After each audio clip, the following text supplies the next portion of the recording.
Today's workshop, I kind of switched up a little bit because some things have changed in our schedules and other people have given me feedback as to what they feel or don't feel is needed or necessary, or they have time for, or the time doesn't work, or whatever it is, and specifically going to the morning huddles. Morning huddles are hard for people that are getting kids to school.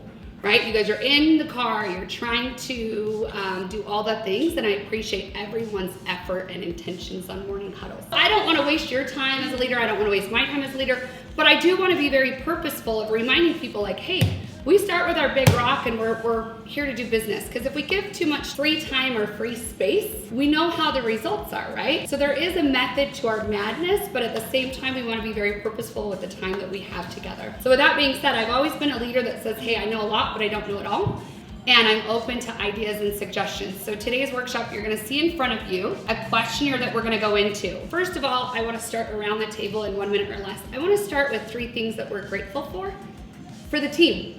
I want to start with an attitude of gratitude. I know that we're in a very tough industry where some of us are in tough places in our life, but I want to pull it back to business and an attitude of gratitude. So we're just going to start to my left. I will just go based off of like what comes to mind, so we won't like overcomplicate it. Perfect. I'm grateful for this space because it gives you an option if you've got somewhere to go. I know that I can't work at home. It's really hard for me because I will do everything that I have to get done. So I like coming here when I can. I am grateful for everybody's here support. It's just nice to know I have you guys to lean on professionally or otherwise if I need to. And I am thankful for the coachings and the trainings that you guys have offered, and everyone's kind of put their two cents in on it. It's good to hear a lot of feedback. So I'm grateful for the competition. Because when you have numbers, you compete and you play differently. I'm grateful for the leadership that is willing to take their time and effort to make us be accountable. And I'm grateful for the tools that we have in this team. Yes, I love it. 3 things I'm grateful for. I think a lot of the support. I think it's just so cool that I can turn to any member on this team and receive support if I need to. I'm grateful for the space that we have. This is such a beautiful space to grow, and it's so conducive to just positivity, and I love it.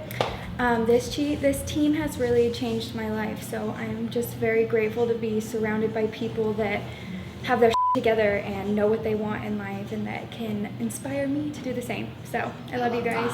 Grateful just for the opportunities and the struggle that you have to build from, and just like, I guess coming in at a time where it is hard, because then it's something that like, it's super hard right now, but like when you put in that work, you'll see it later and be like, it was hard, the point you start from. I guess just growth. I'm thankful for growth, and just meeting women that I didn't know were doing this, like just people going hard for themselves, but also their families and as a group as well. Just the new energy, I guess, that has brought to my life in general. I love that. Aww. I'm super grateful for the support of the team. I feel like anytime that one of us has a need or an issue, I feel like the Love Squad is always eager to jump in and help. The systems and processes, it makes it really easy to conduct a business when the system and the process flow so easily and it's easily accessible. And then also the space, like Kev said, this is a beautiful space, and every single one of my clients has commented on how awesome and how cool it is in here, and just the vibe and the energy. And so yeah, I'm grateful for that. Yeah, so piggybacking kind of on our conversation through the group text yesterday, just how this is like a really hard market right now. I think that where you're at as far as a team goes and who you surround yourself with is key to being successful in these hard times and in this tougher market. So I'm super grateful for the people that we're surrounded with in this team every single day. And I'm grateful for this space as well. It's just such a refresher. Like if I feel so overwhelmed, like I just have a lot to do, or kids or life or whatever, I feel like I can come here and it just like gives me a breath of fresh breath of air, however you say that, and I can like focus, and then my third thing is just, this team and like leadership. I feel like I've been on other teams and it seems like leadership is 100 miles away when you need help and you just can't ever reach anybody with what you need, So I'm grateful for leadership and that this team is more of like family. Like we're friends, we're close, we get each other, we feel each other, we support each other. It's just, the whole thing's a vibe and I love it, so. Oh! Honestly, I'm grateful for the team in general that we all have the drive to show up for ourselves and each other. To put our egos aside, to grow with and from each other, to say that we don't know it all, but we're eager to learn from each other and to help one another. I think that speaks volumes. You know, a lot of teams look at each other as competition, or they are a million miles away, or they're too focused on themselves. I think we come with an attitude of gratitude, but we're also willing to give and receive pretty equally. I think our team is very balanced. I'm very protective of each and every one of you and our culture here. And I think that I'm very grateful for the culture that we've created, right? Because although it's a vibe that started here, it takes each and every one of you to show up with that vibe to be able to keep the culture what it was designed to be. So I'm very grateful for each and every one of you. I'm grateful for the dream. I'm grateful for the passion. And I'm grateful for the accountability that we have with one another and the unconditional love. So thank you guys. Yeah. You know, I have a word, I take all my anger with that word and then it's gone. But I found the word like, Yeah. F it. Word? I agree. Yep, that's It's done. my mom is like this really old school like Mexican lady, and she watches like a spiritual horoscope guy on TV, but he speaks English and just a little bit of Spanish. But she started doing this thing, and she's actually taught me how to do it. And she goes, every morning you wake up in the morning and you say, let it go, let it go, let it go.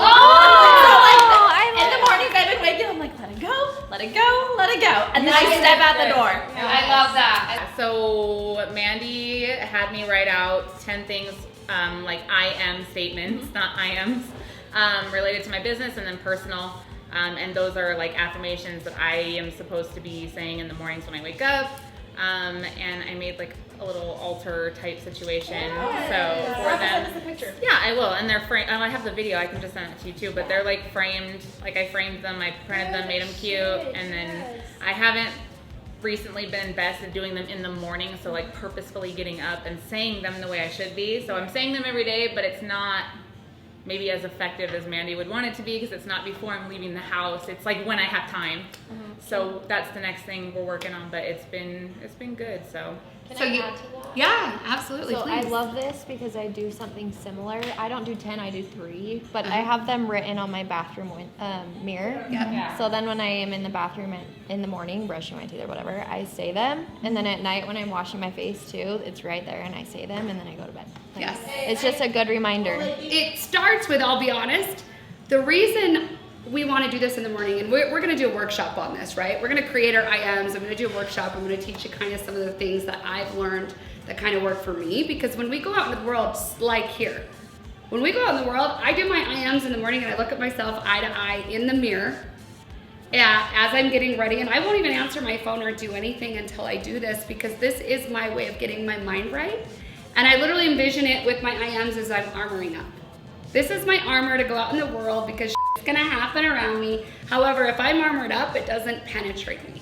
I'm more purposeful when I walk out the door. I'm not as reactive. So the reason I don't want you doing it, yes, you've been doing it daily, but at different times, it's more of a reactive to do. This is literally a fucking mindset. Like I'm in it, I'm armored up, all right, let's fucking go. And when I come home, I do my bath ritual and I wash off all the energies because I am an empath and we are passionate beings, a lot of us in here are. And I wash it off and do that, but then we also end with 3 things we're grateful for as a family. And each person ends that way. I can tell you those things alone will help you tremendously if you're not doing them.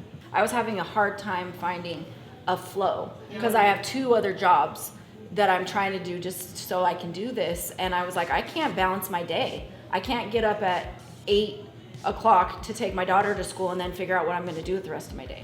I need time to mark off in my phone that I did that. I'm going to go to the gym, make some time to do these things or else they don't happen. Yeah. And so she showed me a screenshot of her calendar and I was like, oh shit, like I'm a mess. because I don't know, like I don't even have anything in my calendar, and I'm trying to remember stuff. Yeah, like, and then it sets and an that alarm, will- like, hey girl, you need to do this now. Go pick up your daughter so you don't lose track of time. Yes. Go do this, and then you're marking off these to-dos, and then your day is flowing. So as a leader, it's really hard because we want to push you. But I don't want to push you away in a way that it's a negative and you feel bad about yourself when you leave. I want you to feel accountable. Yeah. I want you to feel bad to an extent, like, but you should feel bad for yourself if you didn't show up for yourself. So I don't want to be the one to be like, I don't want to make you feel bad. I want you to do that and call yourself out, So right? that's the thing. I feel bad already. Uh-huh. You know. And then it's a mirror. Yeah, I feel bad already. I know exactly, you know, What when you I'm do. working and when I'm not working. And what motivates me is hungry. And I'm not talking about hunger for power. No, dude. Yeah. Hunger to pay my bills and to put food in my table. So Yeah. what motivates me to make every conversation a real estate conversation is because I need to see, I need to have like a bunch of no's for one yes to come into my table, you know, to me. So that's why. When I'm not doing what I know I'm supposed to, I kill myself, you know. Yeah. And then presenting myself and say, you know what, I said I was going to do it. Those were my intentions, but it didn't happen actually. And I don't want to tell you Yeah. all the that happened to me, why it didn't happen, Right. because I don't think it's appropriate for a huddle. No. I think It's not. I don't want to hear the reasons. Yeah, I you know. want to see the results, and Yeah. that's the whole thing. And you know, the results will speak for themselves. Yeah. Right? And I think we owe it to ourselves to hold ourselves accountable before someone has to say something. That's just kind of the vibe and the culture that I would prefer. But if I need to lean into that, you all know that I will. I love you enough. I made a promise to you that I will push you when times are hard, but in a way that it's coming from a place of love. Who wants to volunteer to be in the hot seat first and admit where they're struggling? Yes, Marion. Thank you. I cannot get my buyers under contract right now. We are going 20 plus grand over asking price. They do have cash to cover an appraisal gap around 20,000 each of them, so that's not an issue. We have around $5,000 in earnest money, which we have been making half of it hard upon acceptance, as long as I have the paperwork saying that everything's good with title. And what I have found this last weekend is I am in constant communication with the agents, like to the point where I'm bugging them, and it's fine, because I'm getting all the information to put the best offer. And what I have found this weekend is that my offer is being used to get one upped or to create another, to see if someone will come in higher. And then I found myself this weekend in first place on all of my offers on Sunday night, and by Monday morning, each single one of them had one that just barely beat mine by a little bit and put me in second position on all 6 offers, which was really hard for me on Monday. So I actually took myself for a walk to kind of just clear my head, because I knew if I was feeling let down by me talking to my clients, they were going to hear the disappointment in my voice. And we have probably put in about 5 to 6, some of them 10 offers, some of my clients. And so they're in any other market, it's very strong, qualified. Their earnest money is great. They're just very, very qualified. It's just that I'm struggling because they are in the 400 to 450 range, all of them. So I don't know what else to do. I just want you to know it's not your fault that they're losing these offers. You know what I mean? Listing agents are in like a weird like entitlement lately, I'm feeling like. So I just don't want you to beat yourself up. That's Amen. Amen to that.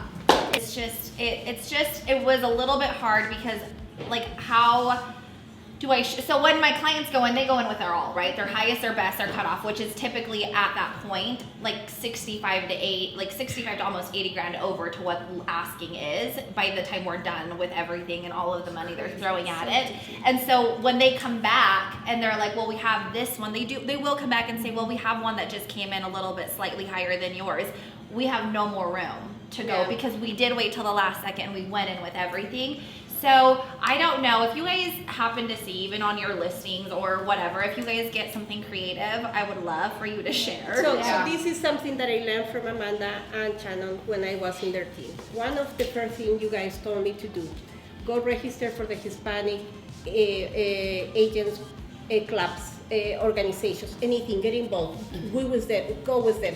Even though I went late to that meeting, most of my time that I spent was hugging and saying, and doing a big deal for other agents and say, hey, what's up, dude? How are you been? Blah, blah, blah. Why? Marketing them. Marketing. Because even if those agents keep those names, Because if they're flipping houses, let me tell you, they're going to bring more houses in the market, and you probably will be in front of them again. Next time, you already have a relationship with them. Add them on your Facebook, greet them. Comment, Say, like, "Hey, good. love, Hey, all the things. They're if not they do flip- competition. They can be allies to get you and their clients to bridge a gap. This is why I said our pack is important. Yes. Certain events, we're going there to market ourselves. We're going there to put a face and a name and an energy to everything so that we can meet and greet other agents because we are in a relationship business. And even though they might be looked at as competition, they become your ally on this For transaction. example, What is the one thing that you took away from the feedback of being in the hot seat that you think you can do from the next offer that you write? What is it that you're going to take away from this? I think I can definitely work on my relationships and networking. I kind of am I'm an introverted extrovert, I think, to some point extent. And so I feel like I probably should do that because I do know a lot of people. I just don't necessarily stay in touch and do the politicking game very well. But I feel like I'm raving fans to those who I feel support me too. Like Raiden is my number. Like I feel like the whole team feels the love from him, and I'm always on his stuff too because I feel the love and I will give it back. And so I don't necessarily think that I have always take the proactive approach. I always take like the reciprocal approach, and so I'm gonna initiate that going forward, and maybe hopefully that'll help create some new relationships. I love that. I think you're doing great. Yay! That